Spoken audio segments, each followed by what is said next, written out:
A few weeks ago, there was a huge buzz on Sixers social media. Not only did Joel Embiid have 2 photos looking skinny as hell, great for his banged up knee, but a video showed Embiid playing basketball without even a knee brace. This is huge. If they get their MVP back in this season, when the East is so weak they can make an NBA Finals? Yes! But is this for real? Because Sixer fans saw 2 photos, a 5-second clip, and went crazy. Not only does Joel Embiid look great physically, he took a lot of weight off his shoulders mentally. We are going to see a different Joel Embiid going forward this season. Yeah!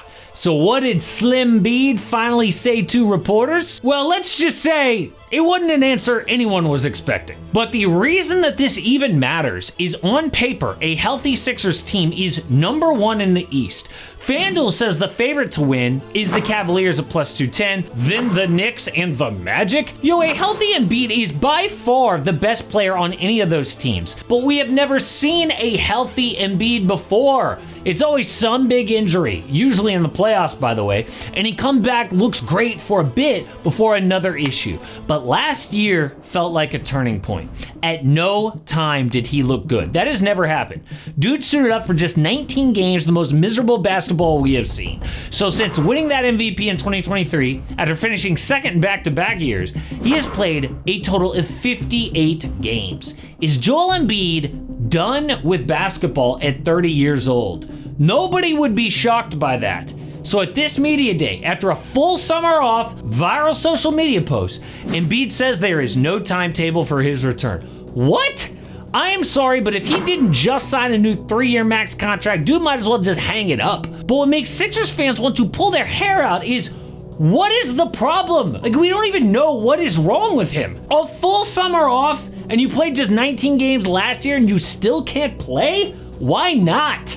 Like with an ACL or an Achilles, there's a timetable. But with this injury, it's a mystery. It's like Kawhi or Lonzo Ball. Hey, just bad knees, never the same. But the only thing worse than a max player in street clothes is 2 max players in street clothes, and that's what the Sixers have. Because they paid Paul George, and he immediately crashed out.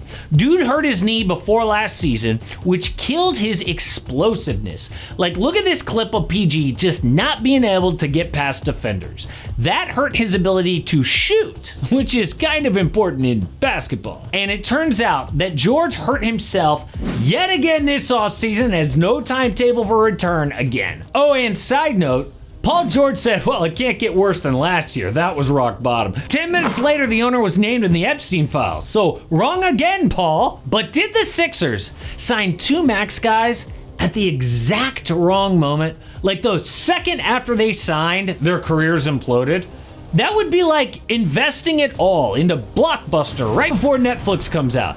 Or being really proud of your gigantic CD stash that took you years to collect. You're an idiot. But there are 2 recent teams that have gone through this exact same thing. The first one was the Brooklyn Nets in 2013. They went all in on a big 3 at exactly the wrong time, because it turned out Paul Pierce and Kevin Garnett left their best years back in Boston, and the Nets are still in basketball hell 12 years later.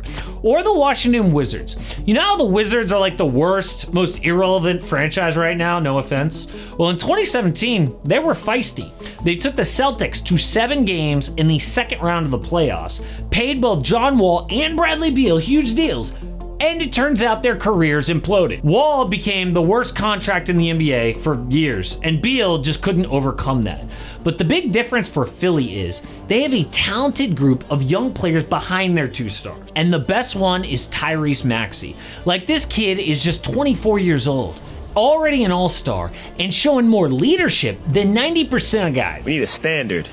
Like, this is who we are every single day, no matter who plays, no matter who doesn't play. When you see Philadelphia 76ers, this is what you see. You're going to see that team every single night. Every single time you turn the TV on, every single time you step foot in whatever arena that we're playing in, this is the team that you're going to get.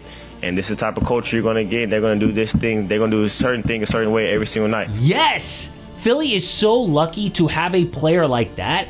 I just can't believe it takes one of the youngest guys on the roster to be the biggest leader. They also have number 3 pick VJ Edgecombe, amazing rookie Jared McCain, but in the middle of all of this is a huge contract dispute for one of the young guys. Like, they just got on the plane for preseason, yet one of their best players of last year ain't even on that plane. And that's because Quentin Grimes' career has been a roller coaster. He was a 5-star prospect, number 8 in the same class as Zion and RJ Barrett. So he goes to Kansas as a one and done, but struggles badly, transfers to Houston, comes out after his junior year. So the Knicks draft him and you'd think he is set, but he is already on his 4th NBA team in just 4 years. But right when it looked like his career was slipping away, Grimes explodes. In March, dropped 44 on the Warriors. Everybody called it a fluke, but it wasn't. Because over the final 6 weeks, Grimes averaged 26 a game, then topped that Warriors night with 46 against Houston, a legit defense. So just when he breaks out, thinks he's gonna get paid, Philly lowballs him. 4 years, $39 million? A slap in the face. So right now, they are so far apart in negotiations, it looks like Philly could lose Grimes in free agency next year, which could be a disaster. So why don't they just pay him? Because they have 2 other gigantic, huge mistake contracts already on the books, and this new CBA can't take any more risks. They are backed into a corner. So yes, the Grimes mess is real, and Embiid and George are giant question marks. But what if, and I know this sounds crazy, what if everything actually goes right for Philly this year? That would be Daryl Morey's plan all along. Embiid is the best big man in the East.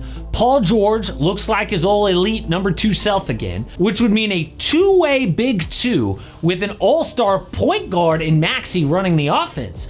Morey envisioned a team where defenses cannot load up on Embiid because George is out there spacing the floor, creating his own shot, and guarding the other team's best wing. Meanwhile, Maxey is just entering his prime, and he's already proven that he can take over games when needed. Then you add in rookie VJ Edgecombe, Jared McCain, and yeah, maybe they're not ready to be stars, but they don't have to be. They just have to hit shots, bring energy, and give Philly the depth the old Sixers never had. And if Quentin Grimes really is that 26 a night, 2-way player at the end of last year, suddenly this isn't a sad team at all. It's one of the deepest rosters in the league. So yes, the Sixers might be the saddest team in the NBA right now, but if the stars align, they could easily be the scariest. And by the way, the thumbnail of this video is Kyle Lowry. Obviously, you can see why I picked him. He just kind of embodies how sad the Sixers are right now. But to be fair, he's not gonna play very much. They actually just announced he's gonna have a media contract where he's on TV talking about games for Amazon Prime, similar to what Draymond Green does over at TNT. But how many other teams can say they're either super sad or super scary? Actually, there is one more. The New Orleans Pelicans have lived off the Zion hype for years, right? But now people are actually buying it. Because Zion looked great at Media Day, but really it was more about what he said. And yeah, I know that skinny Zion happens every year, but this year might actually be different because of motivation that Zion's never had before.